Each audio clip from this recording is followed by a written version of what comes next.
Well, thank you, Amber, so much for being with us today.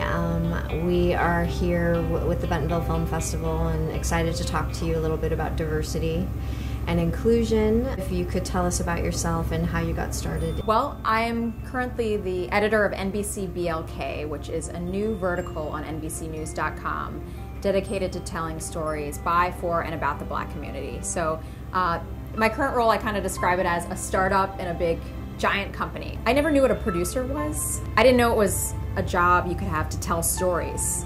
And my summer intern project was to come up with my own story, tell it from start to finish. I was able to make mistakes on doing the research and writing the script, and by the end of the summer I knew that I wanted to do TV.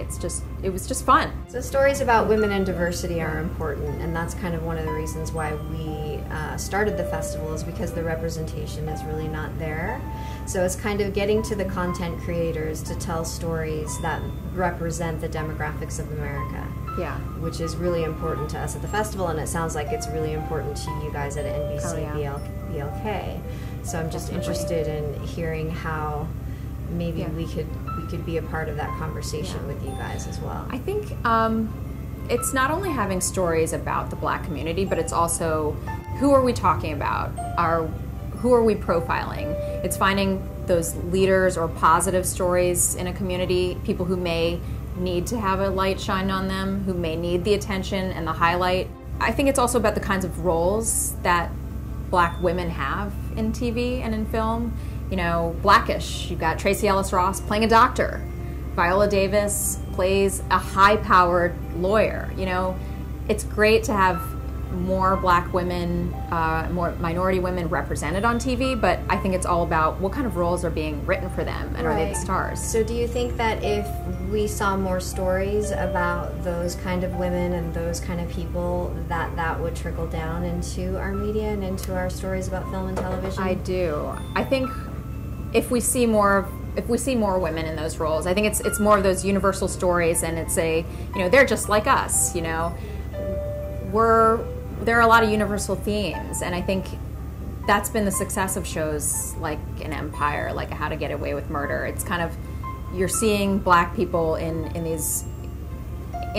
role that that perhaps they were not given that opportunity before. I think it makes it more relatable. It makes people more relatable.